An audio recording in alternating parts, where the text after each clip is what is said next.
Los últimos 3 domingos hemos estado estudiando y aprendiendo acerca del capítulo 32 de Segunda de Crónicas. Ha sido una bendición del Señor poder aprender y extraer todo lo que el Señor tiene para nosotros en su palabra. Y hoy día vamos a volver a ver el capítulo 32, pero vamos a ser hoy día un poco más temáticos, más que expositivos. Vamos a ser expositivo-temáticos, por decirlo de alguna manera. Vamos a aprovechar esta instancia y el contexto que tenemos para hablar acerca de la soberanía de Dios. Pero principalmente enfocarnos dentro de quizás todo lo que uno podría hablar de la soberanía de Dios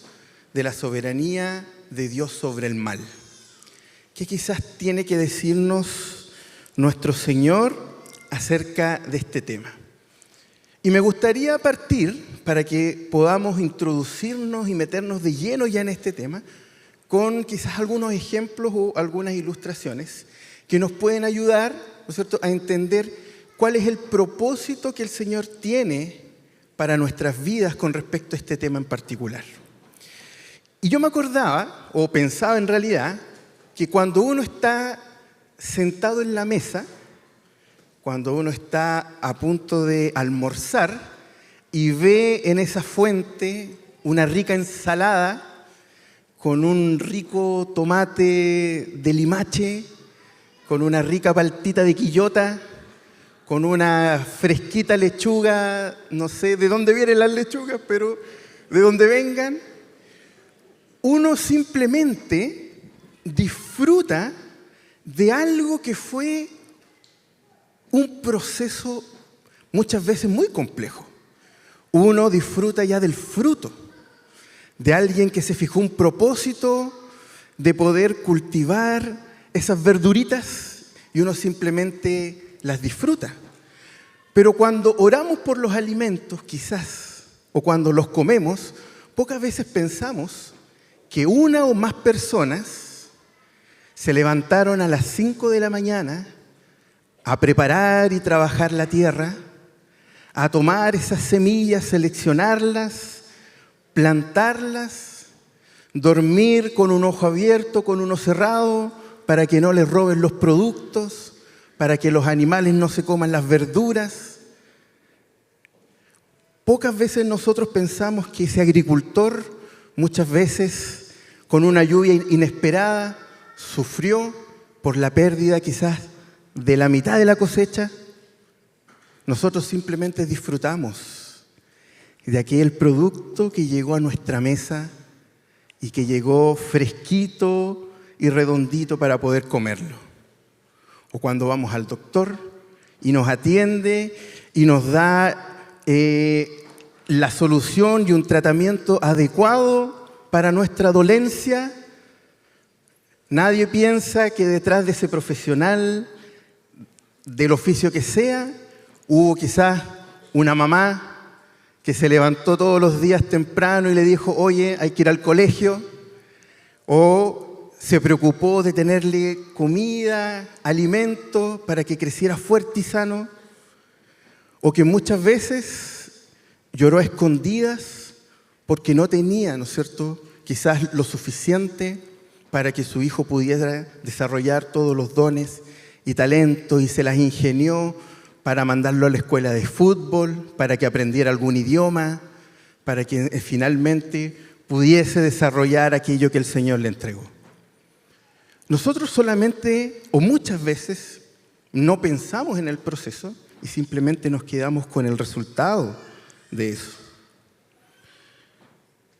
Y pocas veces también nosotros tampoco pensamos que muchas de las cosas que estamos viviendo hoy día son parte de un propósito, son parte también de un proceso, de algo que el Señor nos tiene preparado para que nosotros podamos cumplir un propósito mucho mayor. Una de las grandes preguntas que se generaron cuando ocurrieron los incendios en febrero, ¿no es cierto?, en esta región, fue ¿por qué el Señor permitió esto? ¿Por qué el Señor permitió que se quemara mi casa? ¿Por qué el Señor permitió que yo perdiera a mi familia? Y si uno lo reflexiona, son preguntas legítimas. Son preguntas que el mundo se cuestiona. El mundo se pregunta ¿por qué Dios permite la delincuencia? ¿Por qué Dios permite las catástrofes naturales? ¿Por qué Dios permite las enfermedades? Etcétera, etcétera, etcétera. Y resulta que cuando nosotros entramos a Crónicas, a Segunda de Crónicas, capítulo 32, nos encontramos con un pasaje que nos va a ayudar a poder entender y responder muchas de esas preguntas. Así que le invito a que pueda buscar en sus Biblias. No todos los pasajes que vamos a ver están proyectados, así que le invito a que pueda buscar en sus Biblias. Segunda de Crónicas, capítulo 32.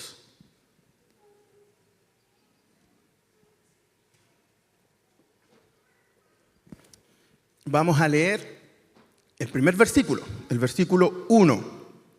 Entonces, si lo tienen, me confirman, me dan un like, excelente.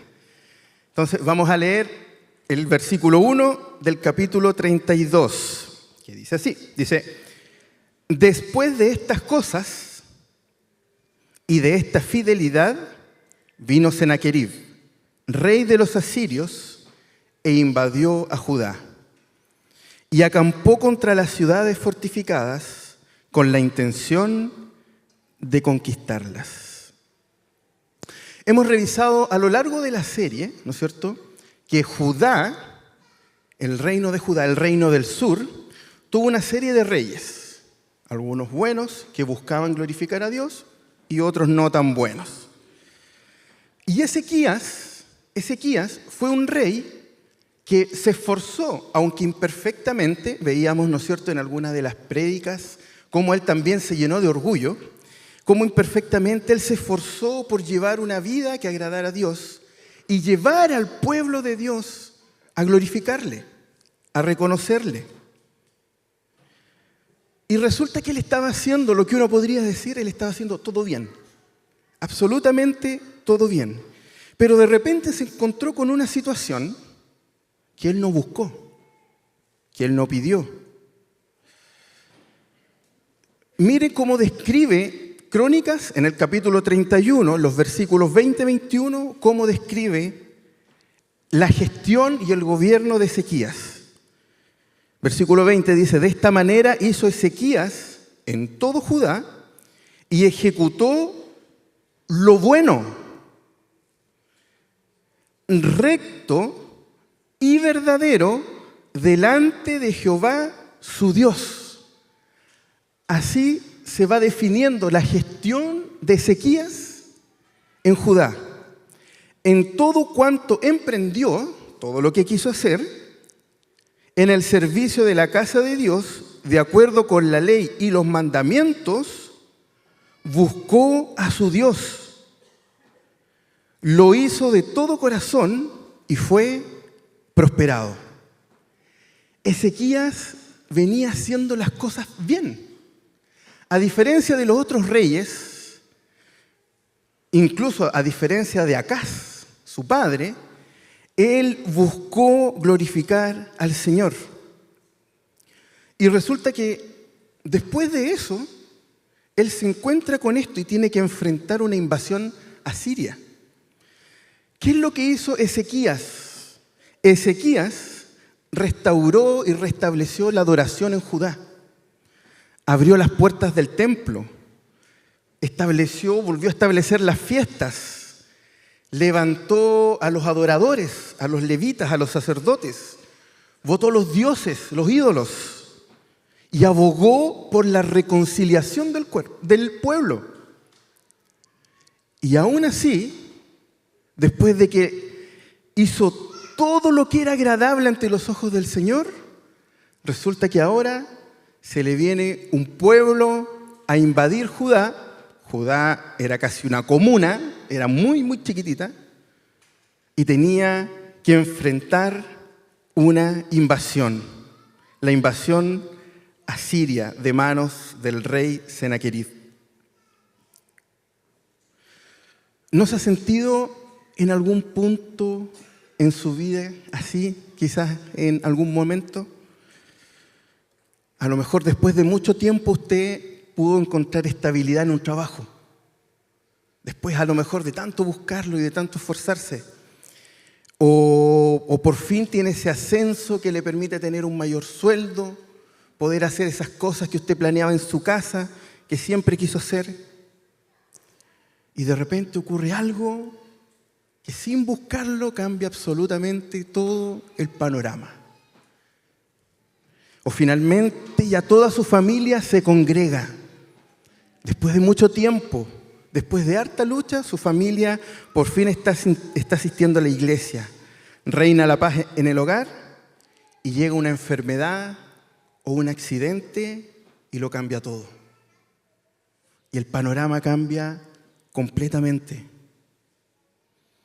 Esas cosas, o eso, le ocurrió a Ezequías y nos ocurre también a cada uno de nosotros. Y es que estar a cuentas con Dios, el que nosotros nos esforcemos en vivir vidas que agraden a Dios, no nos eximen de ser probados por Dios. Porque la prueba es lo que Dios utiliza para que Él cumpla su propósito en nosotros. Dios utiliza incluso el mal para que en nosotros redunde en bien y en su gloria.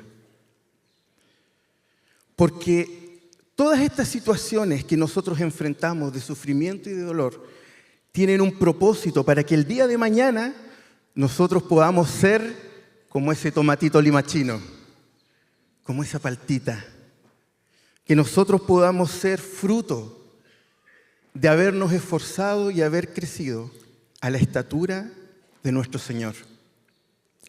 Mire lo que dice, si lo quiere buscar, Primera de Pedro, capítulo 4, los versículos del 12 al 19. Le voy a dar un tiempo para que lo busque.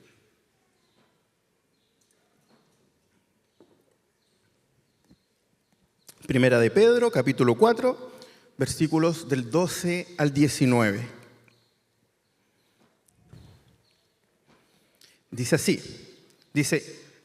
amados, no os sorprendáis del fuego de prueba que os ha sobrevenido, como si alguna cosa extraña os aconteciese, sino gozaos por cuanto sois partícipes de los padecimientos de Cristo, para que también en la revelación de su gloria os gocéis con gran alegría. Si sois vituperados por el nombre de Cristo, sois bienaventurados, porque el glorioso Espíritu de Dios reposa sobre vosotros.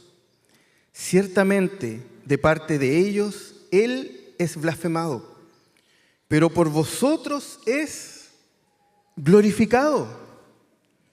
Así que ninguno de vosotros padezca como homicida, o como ladrón, o como malhechor, o como por entremeterse en lo ajeno. Pero si alguno padece como cristiano, no se avergüence, sino glorifique a Dios por ello. Porque es tiempo que el juicio comience por la casa de Dios. Y si primero comienza por nosotros, ¿cuál será el fin de aquellos que no obedecen al Evangelio de Dios? Y si el justo con dificultad se salva, ¿en dónde aparecerá el impío y el pecador? De modo que los que padecen según la voluntad de Dios encomiendan sus almas al fiel Creador y hagan el bien.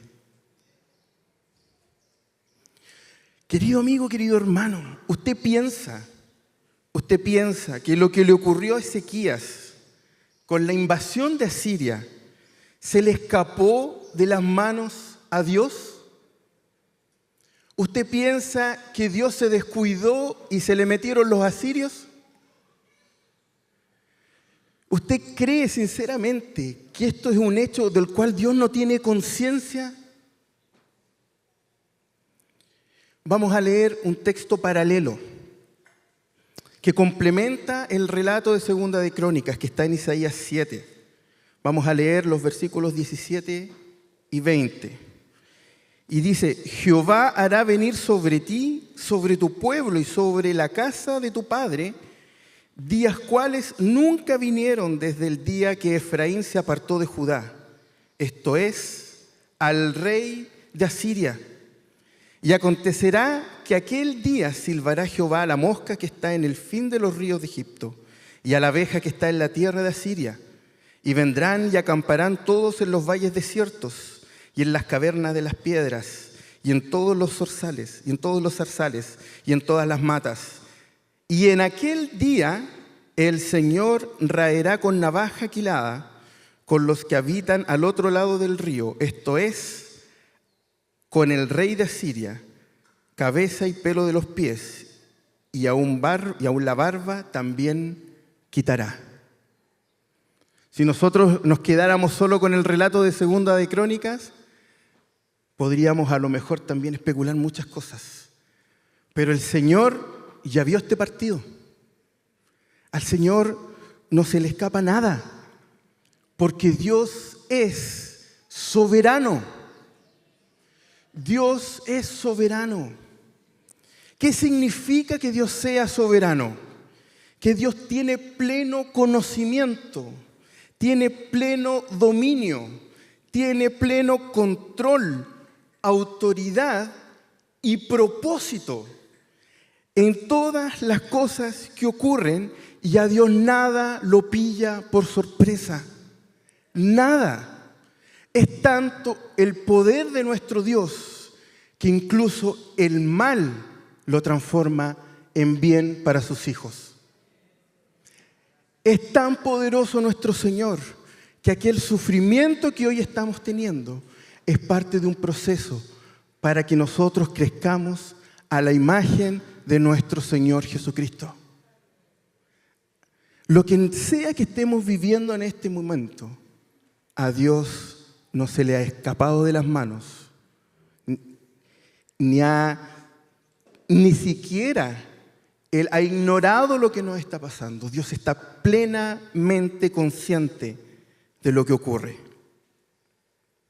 Y la forma que el Señor eligió para probar a Judá fue la invasión del pueblo de mano del rey Sennacherib, rey de los asirios.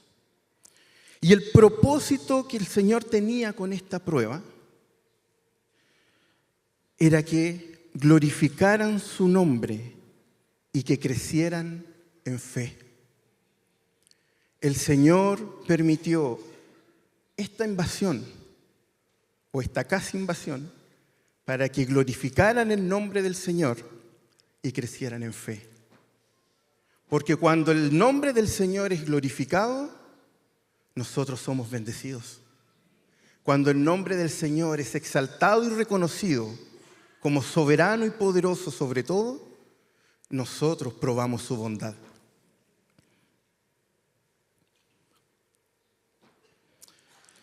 El pasaje de Segunda de Crónicas, capítulo 32, nos muestra la respuesta también del ser humano frente a las dificultades.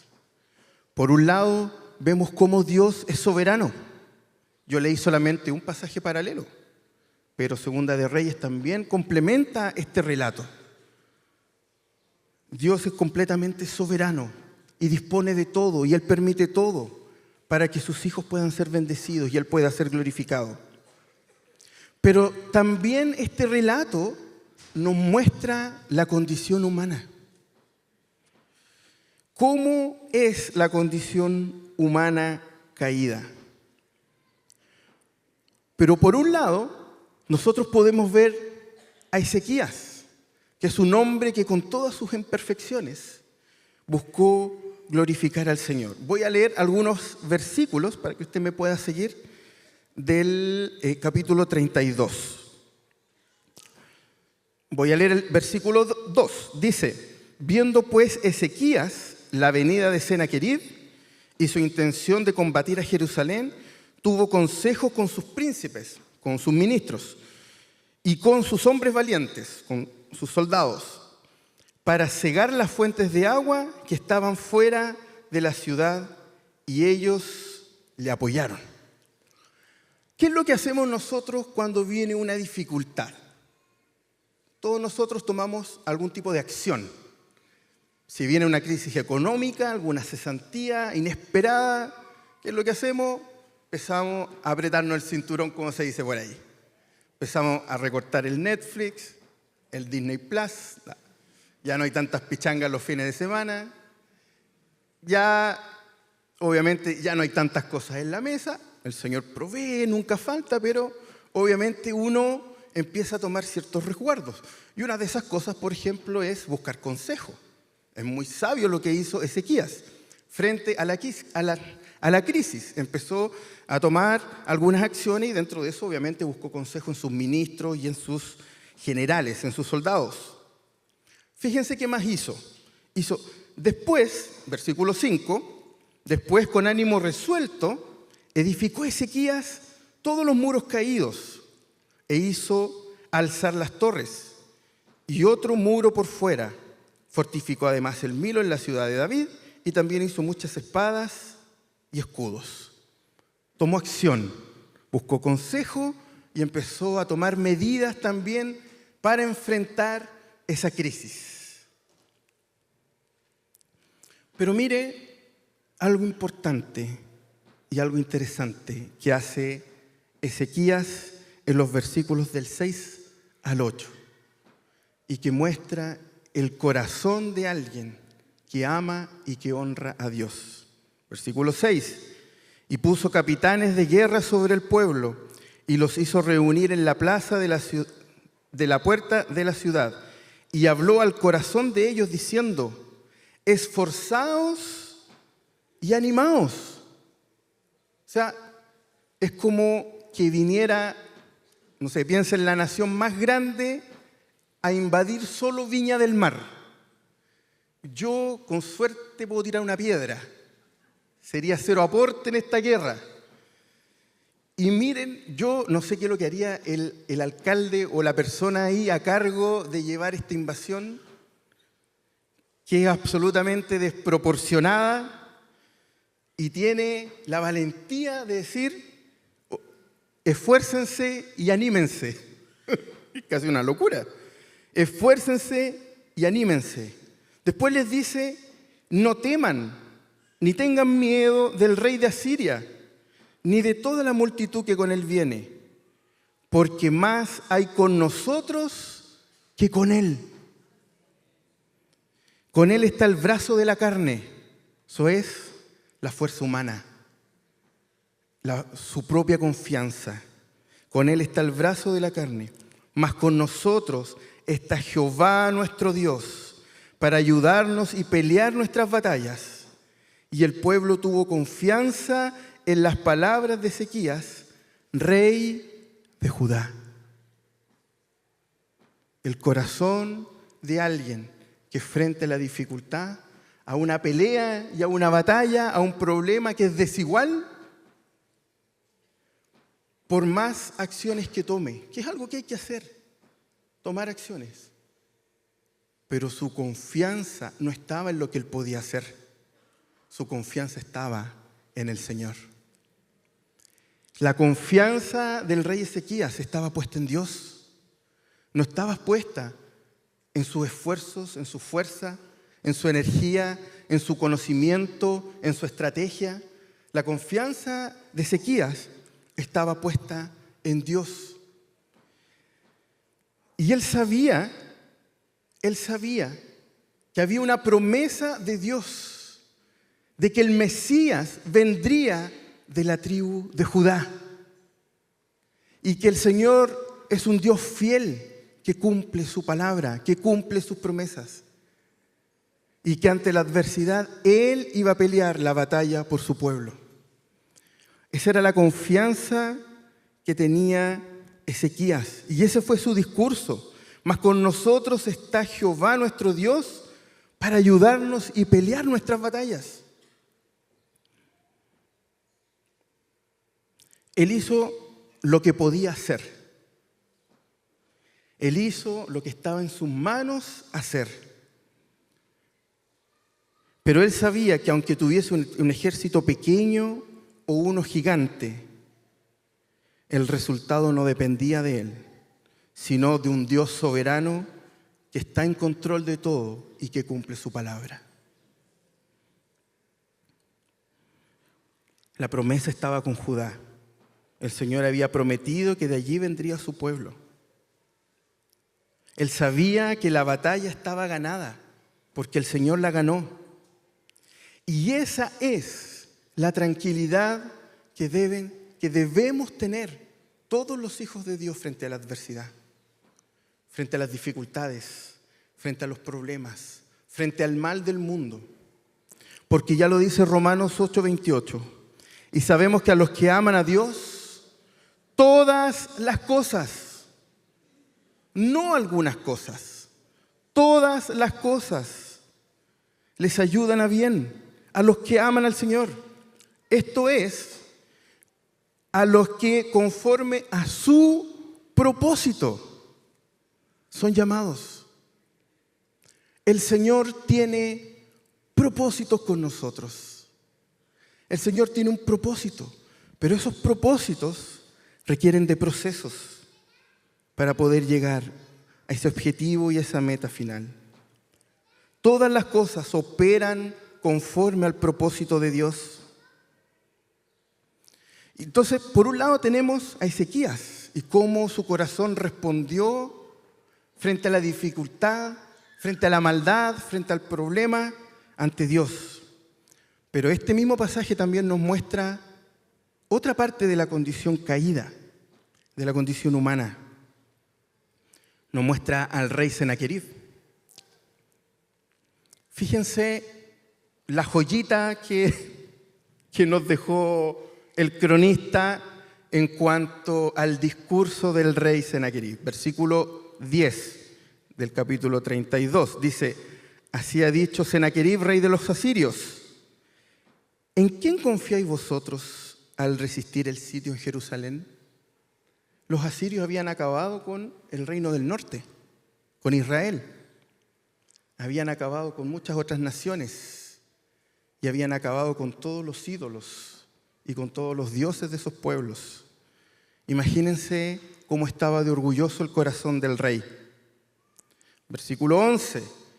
¿No os engaña Ezequías para entregaros a muerte, a hambre, a sed, al decir: Jehová nuestro Dios nos librará de la mano del rey de Asiria? El ser humano con un corazón alejado de Dios empieza a sembrar la duda. Quizás a cuántas personas le pasó en los mismos incendios o frente a otra situación complicada. ¿Cuántas veces no han dicho: ¿dónde está tu Dios? ¿Dónde está tu Dios? Versículo 14b. ¿Podrá vuestro Dios libraros de mi mano? Miren la confianza de Senaquerib. Versículo 17. Además de esto, escribió cartas en que blasfemaba contra Jehová, el Dios de Israel, y hablaba contra él, diciendo: como los dioses de las naciones de los países no pudieron librar a su pueblo de mis manos, tampoco el Dios de Ezequías librará al suyo de mis manos.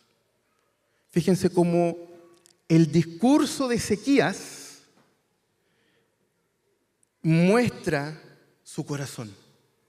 Y él dice: nuestra confianza está en el Señor. Pero miren cómo Senaquerib dice que hemos acabado con todos los dioses. Nuestra fuerza está en nuestro propio poder. La condición humana en evidencia en este pasaje. Un corazón arrepentido ante el Señor y un corazón orgulloso que no ve a Dios ni le adora como tal. Y nosotros frente a esto quizás podríamos decir qué malo es Sennacherib, fuera de aquí. Qué orgulloso es Sennacherib. ¿Cómo renegar contra Dios? Yo soy del equipo de Ezequías. Ezequías, hashtag Team Ezequías. Yo soy del equipo de Ezequías. Yo creo que debemos reflexionar bien esto. Debemos reflexionarlo bien, porque cuando nuestra relación con Dios se enfría o no está bien, ¿no ha salido más queja que gratitud de nuestra boca? Cuando está la dificultad, cuando está la prueba, cuando nos han hecho algún mal, o cuando nos está yendo bien, ¿no se ha enorgullecido nuestro corazón? ¿No hemos pensado que somos autosuficientes? Muchas veces usted y yo nos parecemos más a Sennacherib. Pero el Señor es bueno y bondadoso. Y es misericordioso con cada uno de nosotros. Y Él nos ama. Y Él constantemente va a buscar a sus hijos.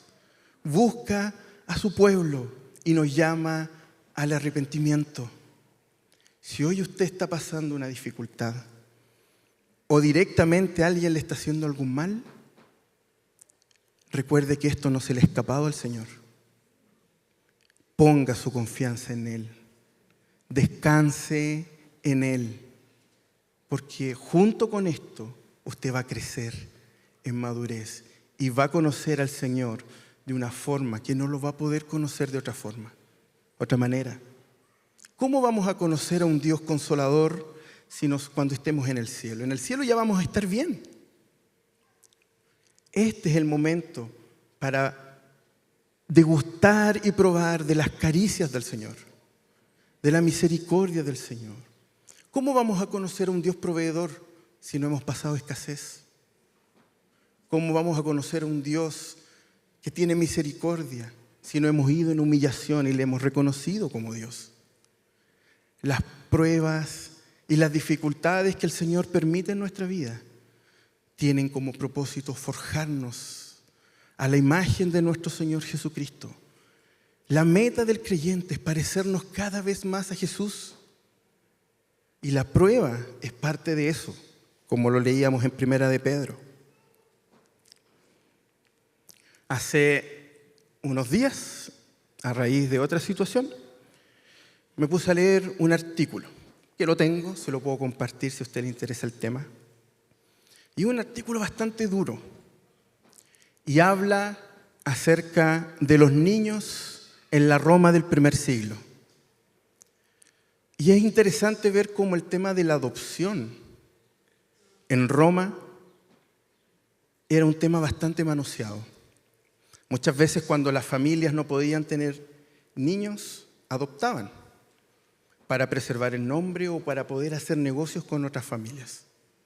Era algo bastante común, se daba mucho. Pero también el tema de la adopción era algo que tampoco se daba con un corazón bondadoso. Cuando nacían muchas niñas, los romanos las tiraban a los bebés a la basura. Cuando nacían niños con alguna malformación o con algún tipo de, comillas, de algo que no fuera bien visto en esa época, los dejaban abandonados junto con los enfermos o con los desechos. ¿Sabes qué es lo interesante de este artículo? Que dice que las familias cristianas iban al basurero y recogían los niños para criarlos. En el cielo nos vamos a encontrar con muchos de esos niños. Ellos pidieron esa prueba, pidieron pasar por ese dolor, por ese sufrimiento. Y no digamos que las familias cristianas tenían muchos recursos. Nadie pidió pasar por ese dolor. Pero que esos niños quizás fueran abandonados sirvió para que conocieran al Rey de Reyes y al Señor de Señores. El Señor, todo el mal, a sus hijos redunda en bien.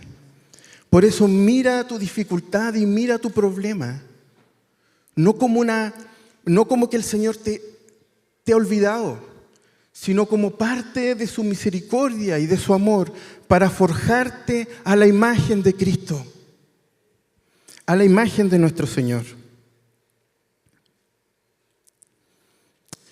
Leamos el versículo 20 del capítulo 32. ¿Qué es lo que hizo finalmente Ezequías ante esta situación? Mas el rey Ezequías y el profeta Isaías, hijo de Amós, oraron por esto y clamaron al cielo. Y a veces decimos, ¿y qué más voy a hacer aparte de orar? Tenían casi 200.000 soldados encima. Y la primera herramienta que tomaron fue la oración.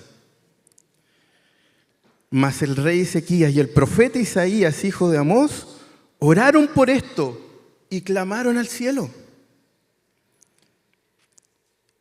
Y Jehová envió un ángel, el cual destruyó a todo valiente y esforzado, y a los jefes y capitanes en el campamento del rey de Asiria. Este se volvió, por tanto, avergonzado a su tierra, y entrando en el templo de su Dios, allí lo mataron a espada sus propios hijos. Así salvó Jehová a Ezequías y a los moradores de Jerusalén de las manos de Senaquerib, rey de Asiria, y de las manos de todos, y les dio reposo por todos lados. Segunda de Reyes, capítulo 19, complementa este pasaje en el versículo 35. Y aconteció que aquella misma noche salió el ángel de Jehová. Detalle que no sale en Segunda de Crónicas. Y mató en el campamento de los asirios a 185.000. Y cuando se levantaron por la mañana, he aquí que todo era cuerpos de muertos. ¿Sabe cuál es la solución al problema del mal? Jesús. Cristo es la solución al problema del mal. Cristo es la esperanza. En Él está la esperanza de vivir eternamente en su presencia. Él es quien nos reconcilia con el Padre.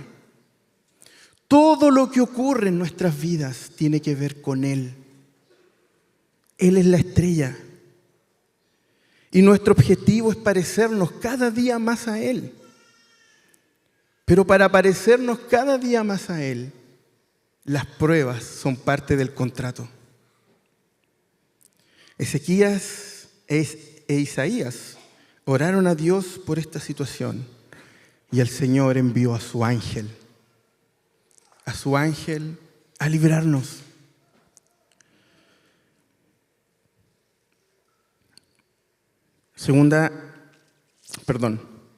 Fíjense cómo termina el versículo 23. Y muchos trajeron a Jerusalén ofrenda a Jehová.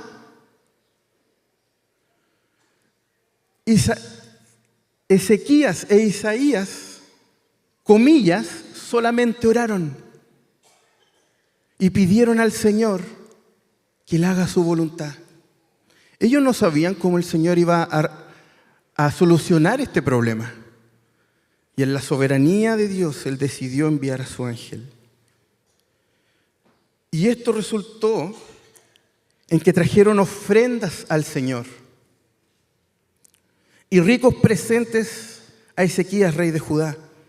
Y fue muy engrandecido delante de todas las naciones después de esto. Fíjense cómo terminó Senaquerib, con el juicio de Dios puesto sobre él, aniquilado por sus propios hijos. Ese es el fin de aquel que no pone su corazón a las manos de Dios. Le espera un juicio. Pero a todos nosotros nos espera una vida eterna con Jesús, con nuestro Señor. Y fíjense cómo el nombre del Señor fue exaltado. Le trajeron ofrendas para reconocer el nombre del Señor. Su nombre fue glorificado. Y Ezequías fue bendecido por poner su confianza en el Señor. ¿Hizo algo Ezequías en la batalla? No hizo nada. Tomó acción, se resguardó, construyó muros. Pero el Señor peleó la batalla por él. El Señor pelea tus batallas. El Señor pelea mis batallas. Cuando tú no sabes qué hacer, Dios sí sabe qué hacer. El Señor sabe qué hacer. Todo es para la gloria de su nombre. Dios fue glorificado y el pueblo bendecido. Dios glorificado y el pueblo bendecido. Hebreos 12:11. Es verdad que ninguna disciplina al presente parece ser causa de gozo. ¿A quién le gusta pasar la prueba? ¿A quién le gusta el dolor, el sufrimiento? Sino tristeza. Pero después da fruto apacible, de justicia a los que en ellos han sido ejercitados. ¿Cómo va a haber ese tomatito después? ¿Cómo va a haber esa paltita después? Hubo un proceso detrás. Fuimos ejercitados en la prueba para parecernos cada vez más a nuestro Señor. Segunda de Corintios 1:9. Pero tuvimos en nosotros mismos sentencia de muerte, para que no confiásemos en nosotros mismos, sino en Dios que resucita a los muertos. Y hay mucha más evidencia bíblica de cómo el Señor permite la prueba para nuestro bien. Dios es poderoso. ¿Usted cree que al Señor le es indiferente la delincuencia que quizás usted podría ver hoy día? Y nosotros nos calentamos la cabeza diciendo, no, es que si voto por la derecha, ahora sí reinará la paz. No, es que si vuelvo a votar por la izquierda y los dejan gobernar, ahora sí vamos a tener un buen gobierno. Con esto yo no le estoy diciendo que usted no tenga que votar, que no tenga que ejercer su derecho a voto, que no pueda tener una opinión. Hágalo, estamos mandados a hacerlo. Pero si usted está poniendo su confianza en los hombres, está absolutamente fallando al blanco. Porque pase, lo que hoy ocurre y lo que no ocurre en nuestro país es porque Dios así lo ha permitido y porque eso va a terminar en la gloria de su nombre. Eso termina en la gloria de su nombre. Somos probados a veces como nación y a veces también somos probados como iglesia. ¿No fuimos probados como iglesia durante la pandemia? Fuimos probados como iglesia. Y mira a su alrededor. Seguimos acá. Seguimos acá porque usted tiene unos pastores muy inteligentes. No es por nuestra inteligencia, no es por nosotros. Estamos acá por la pura misericordia del Señor. Por la pura misericordia del Señor. Y hoy estamos acá, mañana no sabemos. Pero todo esto es pasajero. Pero estamos juntos como pueblo, como hermanos. Y el Señor nos desafía también a nivel personal. Uno podría decir, ¿el Señor es responsable de lo que ocurre en mi vida? Sí, es responsable de todo lo que ocurre, porque es Dios, pero no es culpable. Porque no se nos puede olvidar que el sufrimiento y el dolor que tenemos hoy es porque le fallamos a Dios en el Edén. Fuimos rebeldes ante el Señor. Y por eso, que a pesar de esa rebeldía, el Señor ocupe el mal, el sufrimiento y el dolor para nuestro bien, es un acto de misericordia de Él para nosotros.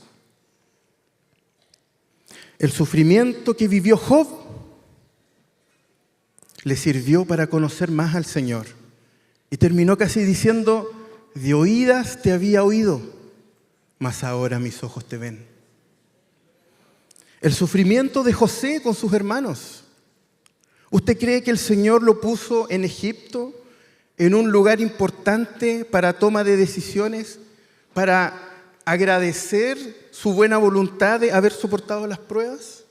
Dios lo puso ahí para poder preservar a su pueblo. Esa historia no tiene que ver con José, tiene que ver con Jesucristo.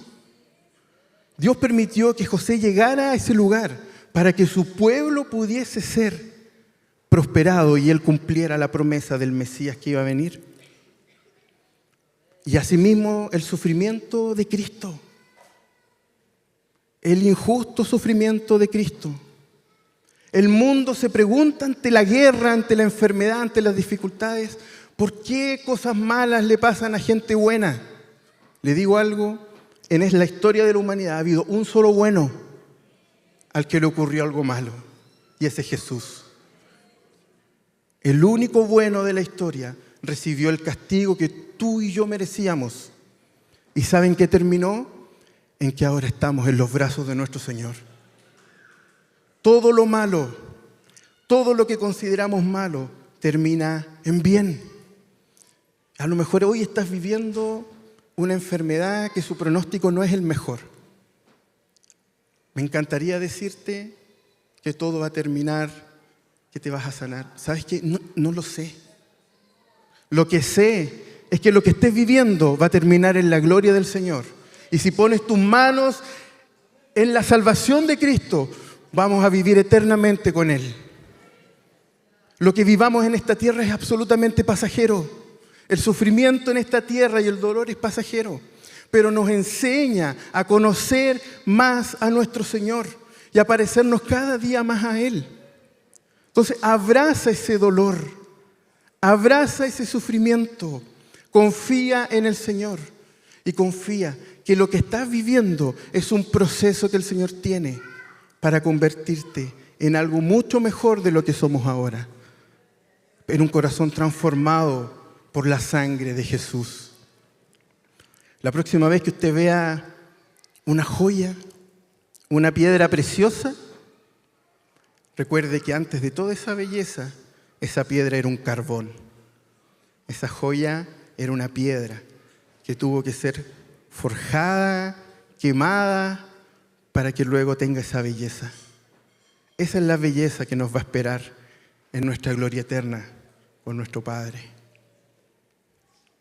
Todo lo que ocurre en nuestras vidas, incluso algo tan terrible como lo que pudo haber vivido Ezequías con el rey Sennacherib, redunda en bien, porque Dios tiene absoluto dominio y control de todo lo que ocurre, y Él quiere que ese mal termine en su gloria y en una bendición para nuestras vidas.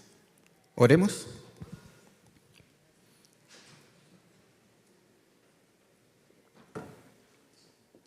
Señor, te damos gracias. Señor, te damos tantas gracias por tu misericordia, porque fuimos rebeldes ante ti, porque te fallamos como humanidad y merecíamos la muerte física y espiritual. Pero en tu amor y tu misericordia nos adoptaste y nos rescataste y nos hiciste tus hijos.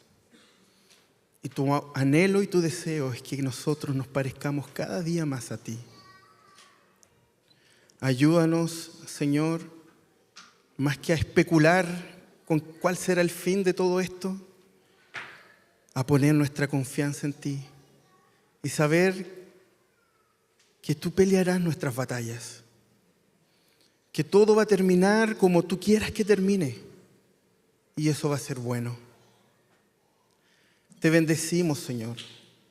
Te damos gracias por tu amor y tu misericordia, y porque sabemos que la prueba y que la disciplina, que muchas veces no es causa de gozo, es necesaria para ser ejercitados en la fe. ¿Cómo vamos a ver nuestros corazones si no son expuestos ante el dolor? Gracias, Señor, porque podemos confiar en ti. Perdónanos cada vez que hemos, Señor, quizás nos hemos quejado por la situación que estamos viviendo, pensando que no lo merecíamos. Cuando el único que no se merecía sufrir eras tú. Y fuiste a esa cruz para poder reconciliarnos con el Padre. Señor, te amamos, te bendecimos. Queremos que tu nombre sea exaltado. Sabemos que esto no tiene que ver con nosotros, sino contigo. Y en la medida que reconocemos que la gloria y la honra te la mereces tú, nuestras vidas van a ser bendecidas. Queremos que tú seas engrandecido y nosotros humillados. Señor, pero te necesitamos. Te necesitamos día a día para que nuestra confianza no esté puesta en nuestra propia prudencia, sino esté puesta en tu amor y en un Dios soberano que controla absolutamente todo. Te damos gracias porque sabemos que estamos en tus manos y en tus manos, Señor, descansamos. En el nombre de Jesús. Amén.